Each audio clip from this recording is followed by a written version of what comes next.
সকাল সকাল ঘুম থেকে উঠে দেখি প্রচুর পরিমাণে বৃষ্টি হচ্ছে, মধ্যরাত থেকেই বৃষ্টি হচ্ছে। তো বৃষ্টি দেখে খুব ভালো লাগতেছে। বৃষ্টি টিষ্টি দেখে তো তাড়াহুড়া করে সব কাজ কমপ্লিট করে নিলাম।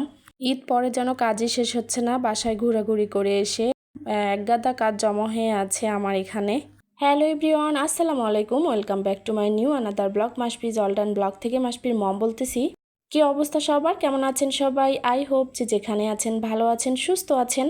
সকাল সকাল ঘুম থেকে উঠে দেখি প্রচুর বৃষ্টি হচ্ছে, আর বৃষ্টি দেখে তো খুব ভালো লাগতেছে। জানালার কাছ থেকে যেতে ইচ্ছে করতেছে না। বৃষ্টির পানি পুকুরে পড়ে অনেক ভালো লাগতেছে।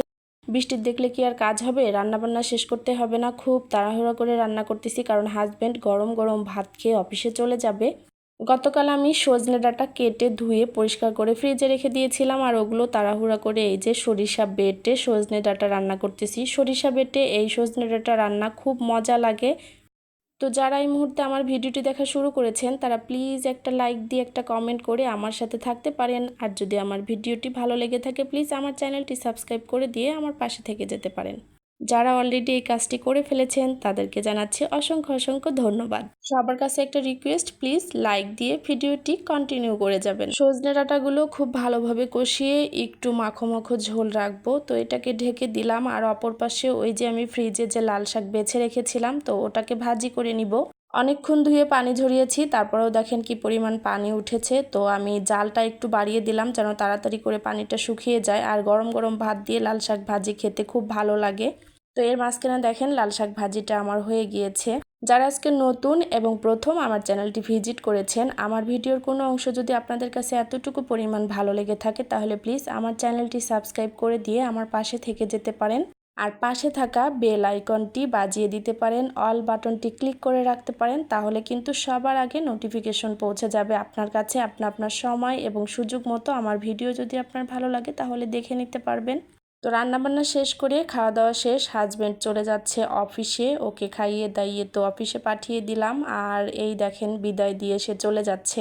তো হাজব্যান্ড চলে যাওয়ার পর ছেলে খেলাধুলা করতেছে, আর আমি দুইটা বেডরুমের চাদরগুলো বিছিয়ে সুন্দরভাবে বেডগুলো গুছিয়ে নিব। কারণ আজকে হচ্ছে বেড টেড গুছিয়ে সব কাজ কমপ্লিট করব। কাল থেকে আমার বাচ্চার স্কুল শুরু হবে, তো কোনো কাজ যেন বাকি না থাকে, সেজন্যই আজকে যেগুলো কাজ বাকি আছে সব কাজ সেরে নিব। বাচ্চার স্কুলে গেলে আসলে দেখা যায় সকাল সকাল স্কুলে চলে গেলে এই বেড এই বাসা গোছানো সম্ভব হয় না। এজন্যই আগে থেকে পুরো বাসা বেডরুম সব কিছু গুছিয়ে রাখবো, যেন স্কুলে যখন যাব তখন কিন্তু আসলে বেডরুমের কোনো কাজ করাই আমার সম্ভব হয় না। তখন স্কুল থেকে এসে তাড়াহুড়া করে রান্না থাকে, গোসল থাকে, নামাজ থাকে, অনেক কাজ থাকে। তো বেডরুম সেভাবে গুছানো হয় না। আসলে ছুটির দিনে বা যে ফাঁকা সময়গুলোতে বেডরুম গুছিয়ে নেই। বেডরুম গুছানো শেষ হলে তো সাইড টেবিলটা আমি সুন্দরভাবে গুছিয়ে নিব। এর মাঝখানে আমি জানালার গ্রিল জানালাগুলো সব পরিষ্কার করে ধুয়ে মুছে নিয়েছি। আর আজকে বেডরুমগুলো পরিষ্কার করার পরে পুরো বাসা ডিপ ক্লিন করে একদম স্যাভলন দিয়ে মুছে নিব। তো এখানে আমার এই যে ছেলের খেলনার শোকেসটাও সুন্দরভাবে গুছিয়ে নিচ্ছি। এটা গুছিয়ে লাভ নাই, কারণ সে প্রত্যেক সময়ই এখান থেকে খেলনা বের করে আর এলোমেলো করে। তো যাই হোক, আমি মাঝে মাঝে এটাকে সুন্দরভাবে গুছিয়ে রাখি। যেহেতু বাসায় ছিলাম না, হালকা পাতলা ধুলো পড়েছে, ধুলোগুলো আজকে পরিষ্কার করে নিচ্ছি। আর এই দেখেন ফাইনাল গুছানো হয়ে গিয়েছে, শুধু গ্লাসটা মোছা বাকি আছে। আর আমার ছেলে এখানে দাঁড়িয়ে দাঁড়িয়ে মাঝে মাঝে একটু বৃষ্টি হচ্ছে সেটা দেখতেছে। বাইরে একটু গুড়ি গুড়ি বৃষ্টি হচ্ছে, সকালে তুমুল বৃষ্টি হয়েছে, মেঘ ডেকেছে, এখন হচ্ছে বৃষ্টির পরিমাণটা একটু কমে গিয়েছে। তো কিন্তু দাঁড়িয়ে দাঁড়িয়ে বৃষ্টি দেখতেছে, মাশাল্লাহ। তো শোকেসটা মোছা হয়ে গেলে আমি এই যে সোফার বালিশের কাভারটা চেঞ্জ করে এটা সুন্দরভাবে গুছিয়ে রেখে দিলাম। পরিপাটি সংসার আমার সব সময়ই পছন্দ এবং ভালো লাগে। যতদূর সম্ভব চেষ্টা করি সবকিছু গুছিয়ে পরিপাটি রাখতে। এলোমেলো আমার একদমই ভালো লাগে না। তো যেহেতু ঈদের পরে বাড়ি থেকে ঘুরে এসে একটু টায়ার্ড ক্লান্ত, বাসার কাজগুলো আমি আস্তে আস্তে কমপ্লিট করে নিচ্ছি। একদিনে সব কাজ করলে দেখা যায় যে খুব চাপ পড়বে। তো এই যে বেডরুম গোছানো শেষ, আর এই বেডরুমেই মূলত আমরা ঘুমাই। আমার আর একটা বেডরুম আছে, ওই বেডরুমে কিন্তু কেউ ঘুমায় না, শুধু গেস্ট আসলে সেখানে ঘুমায়। আর এই বেডরুমে ঘুমানোর একটা কারণ, এই বেডরুমটা দিয়ে প্রচুর বাতাস আসে আর প্রচুর পরিমাণে ঠান্ডা, খুব একটা ফ্যান চালাতে হয় না এই বেডরুমে। তো এ পাশে আমি আরেকটা বেডরুমে চলে এসেছি। এখানে আমি এই যে ছোট্ট আলমারির উপরে যে ছোট্ট একটা মনিটর রেখেছি, তো এটার উপরে একটা কাপড় ছিল, ওটা ধুয়ে রেখে গিয়েছিলাম, ওটা আজকে বিছিয়ে এটাকে সুন্দরভাবে গুছিয়ে নিব। সবার কাছে আবারও রিকোয়েস্ট থাকবে, প্লিজ একটা লাইক দিয়ে ভিডিওটি কন্টিনিউ করে যাবেন। একটু ব্যস্ত আছি, তাই আমার প্রিয় প্রিয় অনেক আপুদের ভিডিও আমি দেখতে পাচ্ছি না। ইনশাল্লাহ ফ্রি হলে আমি সবার ভিডিও দেখে দিব। আমি কিন্তু প্রায়ই সবার ভিডিও দেখে দেই। ঈদের পরে বাসায় এসে ব্যস্ত, এর মাঝখানে আবার ছেলের স্কুল শুরু হয়েছে, তো অনেক ব্যস্ততার মধ্যে দিয়ে আসলে তেমন একটা ভিডিও দেখা হচ্ছে না, কিন্তু আমি দেখে অবশ্যই দিব আপুদের ভিডিওগুলো। তো এইদিকে এই বেডরুমের বিছানার চাদরটা পেরে বালিশগুলো সুন্দরভাবে এই যে গুছিয়ে নিয়েছি। বিছানা গোছানো থাকলে না রুমটা একদম ক্লিন মনে হয় যে বিছানা গুছানো থাকলে পুরো রুমটাই গুছানো থাকে। বিছানা এলোমেলো থাকলে দেখবেন পুরো রুম এলোমেলো মনে হয়। তো এই যে হালকা পাতলাভাবে আমি বিছানা গুছিয়ে রুমটা ক্লিন করে নিয়েছি। আমি একদিক থেকে ক্লিন করছি, আর একদিক দিয়ে যে আমার ছেলে এলোমেলো করতেছে। যাই হোক, ছোট বাচ্চা থাকলে এলোমেলো হবেই, এটা কোনো বিষয় না, এটাকে মেনে নিতে হবে।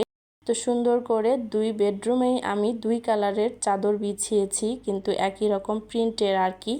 তো গুছানো শেষ হলে এর মাঝখানে দুপুরে খাওয়া দাওয়া শেষ করেছি, রেস্ট করেছি। আর এটা ছিল একদম সন্ধ্যার সময়, আমার ছেলে বলতেছে একটু নাস্তা করবে।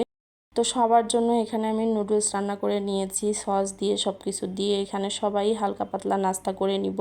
ছেলে যেহেতু বায়না ধরেছে আর ওর জন্য রান্না করতেছি, এজন্য আমাদের জন্য একটু রান্না করে নিলাম, যে আমাদের তো বিকেলবেলা নাস্তা করতে হবে হালকা পাতলা। তো এটা দিয়ে হালকা পাতলা নাস্তা করে নিব। যেহেতু সারাদিন অনেক কাজ করেছি, আজকে কিন্তু পুরো বেডরুমগুলো ক্লিন করে বা পুরো বাসা মুছেছি, সেগুলো আর শেয়ার করতে পারলাম না, কারণ বাসা মোছাটা আমি শেয়ার কখনোই করি না ভিডিওতে। আর আমার বাসা যেদিন ডিপ ক্লিন করি সেদিন কিন্তু আমি বসে থেকে আমার বাসা মুছে দেই, এই জন্য আর সেটা আমি শেয়ার করি না। তো এখানে নুডলসটা একটু ঠান্ডা করে ছেলেকে এই যে খাইয়ে দিচ্ছি। ছেলে খাওয়া শেষ হলে আমরা হালকা পাতলা নাস্তা দুইজনই করে নিব।